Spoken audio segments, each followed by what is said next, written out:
ये रूप अक्टूबर को जब ईवीएम मशीन की काउंटिंग शुरू होगी तो सबसे पहले दिवाली मनाते अगर कोई पार्टी दिखाई देगी तो वह भारतीय जनता पार्टी, इसमें कोई दो राय नहीं है।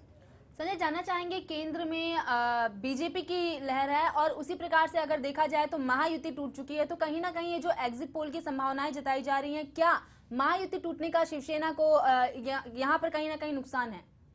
देखिए, आपको एक चीज बताना चाहेंगे कि जो साल 2009 में जो विधानसभा चुनाव हुआ था उस दौरान तकरीबन 82 सीटें हासिल की थी कांग्रेस पार्टी ने, और साल 2014 में सीधे सीधे 50% का नुकसान होते दिखाई दे रहा है कांग्रेस पार्टी को। यानी कि जो परसेंटेज है वह जहां भारतीय जनता पार्टी को जितना परसेंटेज मिला था साल 2009 में, वह दुगने परसेंटेज पे दो गुना परसेंटेज हासिल किया है भारतीय जनता पार्टी ने। वही शिवसेना को जिस प्रकार से 44 सीटें मिली थी सुधा, इस बार उसे तकरीबन तकरीबन 70 से 80 सीटें मिलती दिखाई दे रही हैं।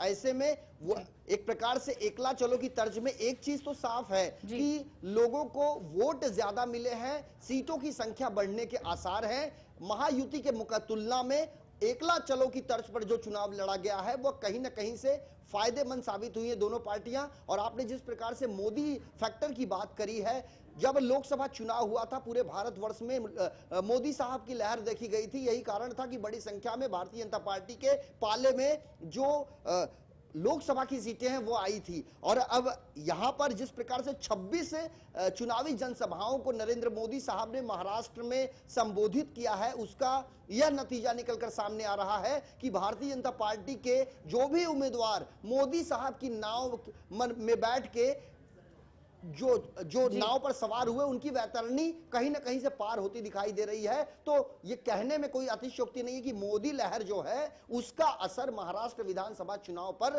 पड़ा है। अब इंतजार है 19 अक्टूबर का। तमाम जो चीजें हैं, दूध का दूध पानी का पानी, सामने हो जाएगा।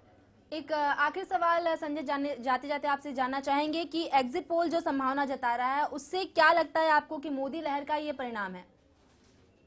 देखिए, एग्जिट पोल से जो चीजें सामने निकलकर आ रही है उससे साफ स्पष्ट तौर पर यह कहा जा सकता है कि यह मोदी की ही लहर थी कि जिसके बदौलत यह सीटों की जो संख्या है वह भारतीय जनता पार्टी की बढ़ती दिखाई दे रही है। और अलग अलग रुझान जो हैं, अलग अलग एग्जिट पोल जो हैं, आकलन कहा जा सकता है, एक संभावना व्यक्त करने की कोशिश की गई है। इस पे आप 100% स्टैंप मुहर नहीं लगा सकते, लेकिन इस बात से भी आप इनकार नहीं कर सकते कि जो भी है ज्यादा या कम या अंतर ज्यादा नहीं होगा सुधा।